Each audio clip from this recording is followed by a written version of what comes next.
Mesma coisa aqui, né? Se renda menor que 15, então risco de crédito alto, é uma regra. Se renda maior que 35, então, se renda maior que 35 e histórico de crédito desconhecida, histórico de crédito desconhecida, então o risco é baixo. A probabilidade de ser baixo, né? Porque não é 100%, né?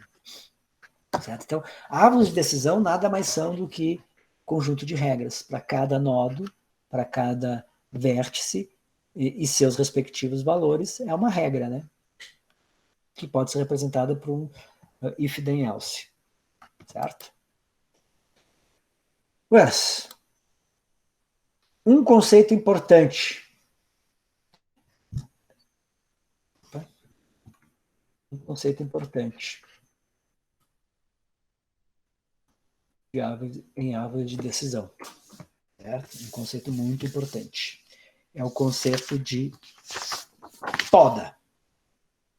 O que faz uma poda numa árvore? Eu moldo a árvore, né, eu dou formas diferentes para essa árvore. Eu tiro vértices, ou seja, eu tiro galhos, eu tiro folhas. Né, esse é o conceito de poda. E esse mesmo conceito a gente utiliza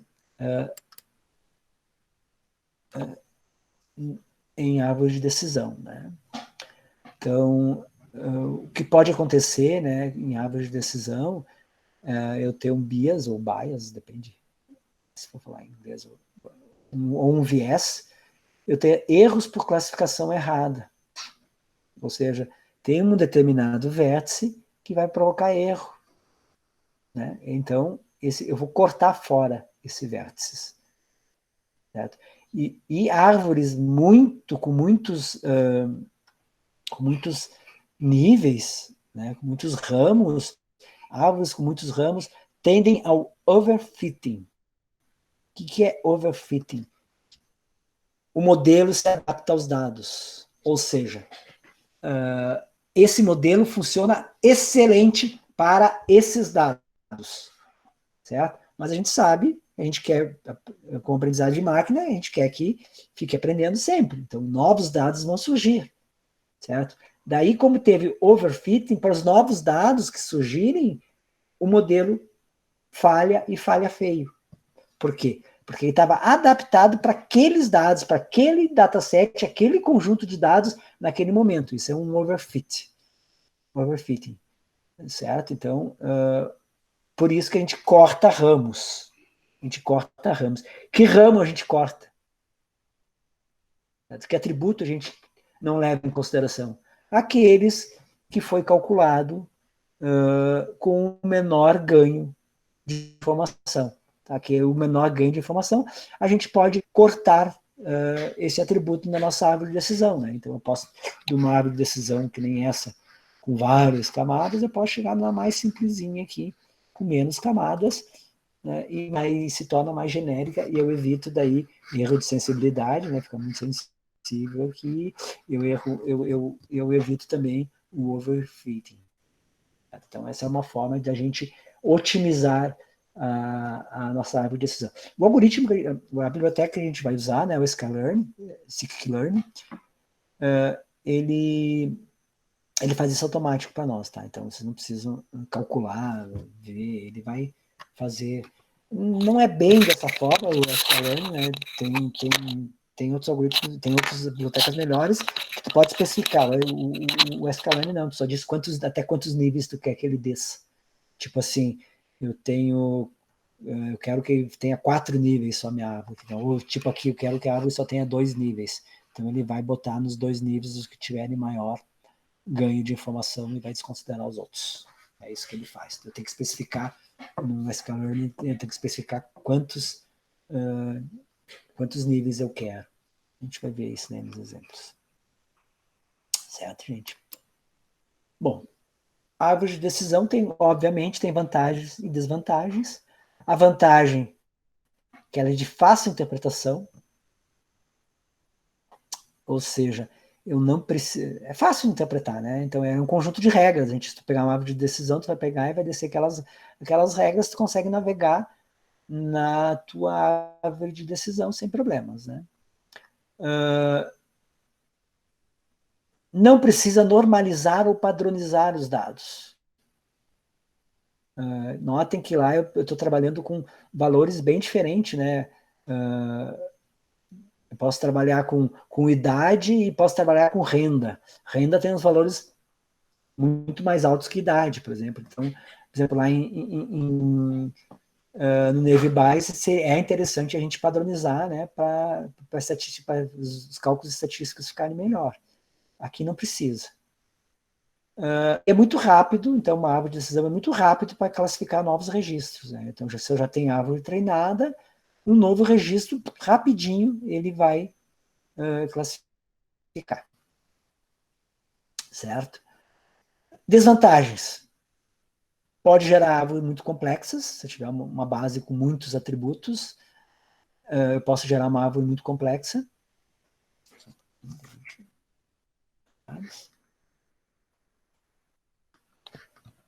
Eu posso gerar árvores muito complexas, né? Pequenas mudanças de dados podem mudar a árvore, então, se eu tiver poda, se eu podei, deixei ela com menos ramos e vértices, ajuda, tá? E é um problema de NP completo, né? Não sei se vocês viram em teoria, em introdução, não, que vocês não têm teoria da computação, mas um problema NP completo é um problema difícil, um algoritmo de difícil resolução, né? Então, para construir uma árvore, eu posso chegar num NP completo, que é um problema, que é um algoritmo muito complicado. Era muito popular nos anos 90, até os anos 90 foi muito popular a árvore de decisão. Eu, quando fiz mestrado, na década de 90, os primeiros inclusões em inteligência artificial foram com árvores de decisão, né? Então, para te ver que realmente era popular naquela época. Depois novos métodos surgiram, né? O SVN, Vector Spot Machine, né? Redes neurais. Então, surgiu outros algoritmos melhores, com maior eficiência, né? Então, ela caiu um pouco de desuso. Daí ela evoluiu, né? Então dizer que Random Forest é um upgrade de árvore de decisão e melhora bastante o desempenho. Um exemplo típico, o clássico de uso de Random Forest é no Kinect da Microsoft, né? Vocês lembram? O Kinect era um dispositivo ligado ao Xbox, que o joguinho, eu podia movimentar as mãos, os braços por lá, que ele representava isso no console Xbox. Né? Então, utilizou Random Forest para fazer isso. E a árvore de decisão é o que a gente chama de CART, né? Classification Regression Tree, ou seja, ele serve tanto para classificação como para regressão.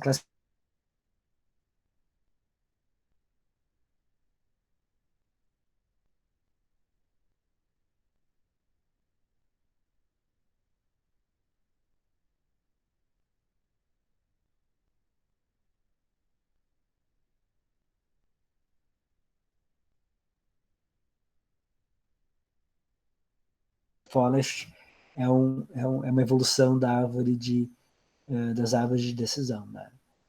Porque uma floresta nada mais é do que um conjunto de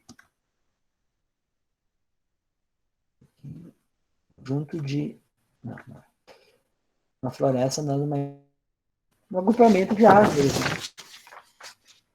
Então, por isso a ideia de floresta, random forest. Random porque é aleatório. A gente vai ver que o algoritmo pega de forma aleatória algumas árvores.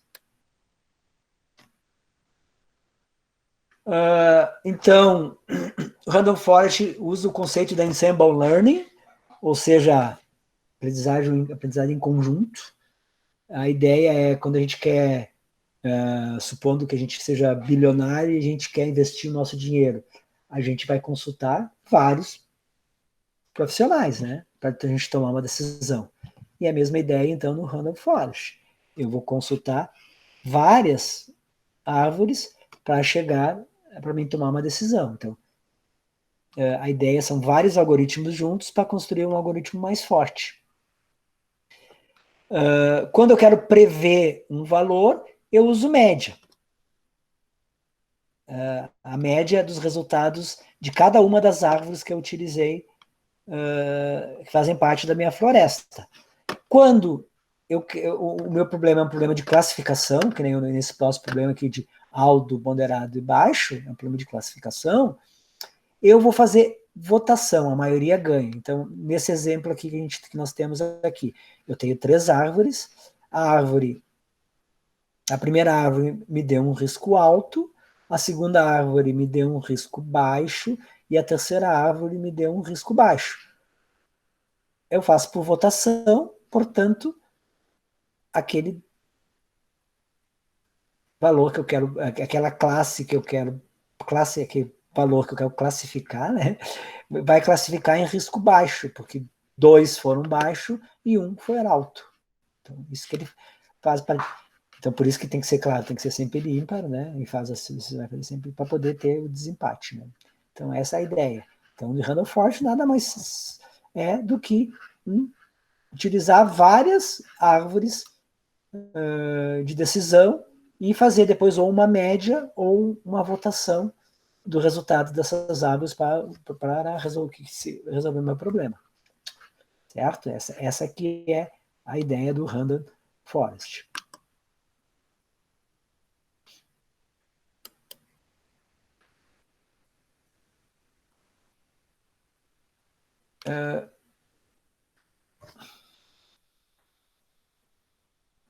Por exemplo, eu tenho em Random Forest, que eu tenho essas 3 árvores aqui. Essa primeira árvore eu utilizei histórico de crédito, dívida e garantia. Essa segunda árvore eu usei renda, dívida e garantia. E essa terceira árvore eu usei renda, histórico de crédito e dívida. Então eu fiz 3 árvores. Por quê? Porque eu estou dizendo aqui, eu digo para o meu algoritmo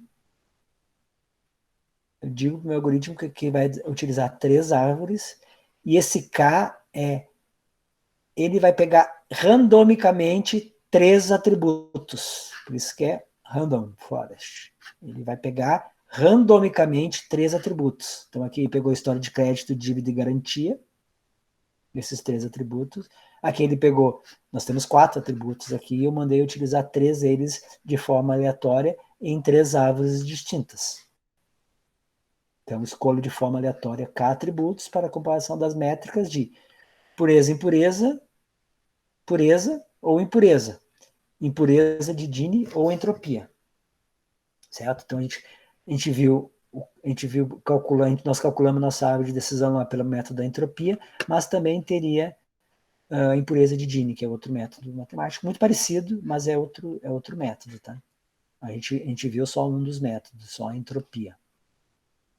Certo? Então, K igual a 3, significa que eu vou pegar 3 atributos aleatoriamente e vou usar em 3 árvores. Eu escolho 3 atributos e monto uma árvore. Escolho mais 3 atributos, monto outra árvore. Escolho mais 3 atributos e monto outra árvore.